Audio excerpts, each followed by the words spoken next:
Hello everyone. Many things factor into how many deer we're going to see when we're sitting out in our stands.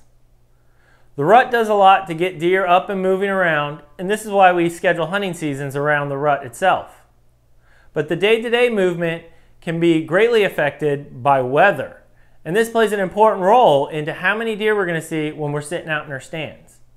So today I want to discuss a few different weather patterns and how you can use those to put yourself in your stand at a prime time to have the best opportunity at a shot at a deer. Now most of us know cold fronts trigger some good deer activity, gets them on the move a lot. Any of you who've watched my Rock Springs Run video, in that I talk about the cold front that came through the Saturday morning on the opening day of muzzleloading gun when I was working the check station. It was colder at 9 o'clock that morning than the temperature when it started out at 5 a.m. That day we checked in a record number of deer for Rock Springs Run, and this was greatly due to that cold front coming through right then. The hunters had more opportunity at shots of deer due to the increased movement of the deer in the area. Now, most of us can only hunt the weekends, and cold fronts don't always come through on a Saturday or Sunday. But if you have a little bit of flexibility in your schedule, and a cold front comes through late in an afternoon during the week and you can get away from work for an evening hunt, take advantage of that opportunity to get to your stand just for that evening hunt, and you may have a good chance at a deer.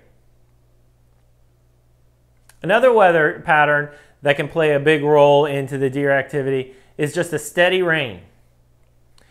A few years ago I had an archery permit for Charles Bronson. Well, I was hunting out there. The first morning, it was just a solid rain. There was really no point in going out to your stand. But I waited things out in my truck, just watching the weather on my phone, watching the radar on that, and also just watching the weather around me. As things began to die down and we could see on the radar that the clouds were starting to break up, my brother-in-law and I got our stuff and started heading out to our stands. As we turned a corner to get into a back little gully of a cow pasture, right out in front of my brother-in-law's spot were 4 does. We got in a little bit of a late start. So hindsight on that is, under the canopy of trees, it probably seemed like the rain had already stopped long before we had noticed out in the open fields. So the deer probably got up on the move before we did and beat us to our spots. So that's something I learned from that is, even if it's still raining, if the rain is slowing down, you just got to put on a rain suit, make your way out to your stand, and be there as soon as that rain stops. What I think helps out in this situation of this long continual rain is it holds the deer up in their core bedding areas. As soon as that weather breaks and that rain starts to subside, they want to get up right away and make their way out to some of their feeding areas just because they've been held up for so long. So this is something that you can use to put yourself right out there and not have to spend necessarily all day in the stand and target these deer. As we all know from living in Florida, you get those afternoon showers that come rolling through.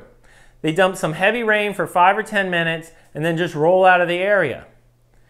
Even if it looks like it's going to be raining for an evening hunt, I'll still make my way out to my stand. I have a rain suit, I have a tree umbrella that I use with it, and I'll wait out these storms knowing that they're going to be short-lived. And a lot of times that heavy rain will get the deer up out of their beds a little bit earlier, and this way there's more time for them to be passing in front of your stand and you get a shot on them before it gets dark. So whether it's an all-day rain or just those afternoon showers, you can use this to time the deer and be waiting for them.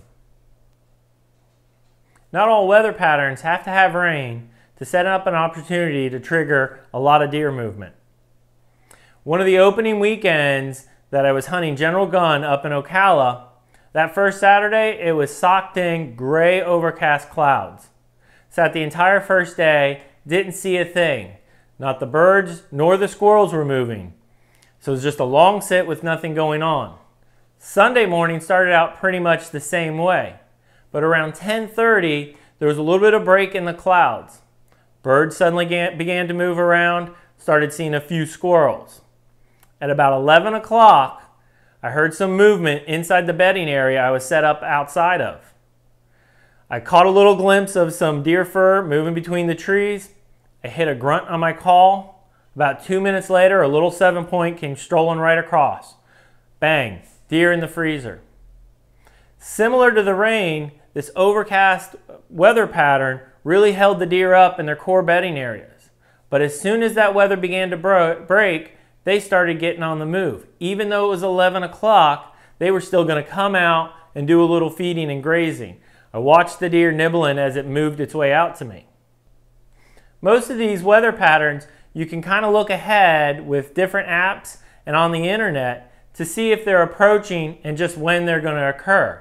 If you can plan your hunts around some of that and be in your stand right when these things break, it's going to give you a better opportunity at seeing that buck come by. It's going to get the deer up and moving. You're going to know exactly when they're going to be moving, and this way, get something on that wall. Thanks for tuning in. I'll talk to you soon.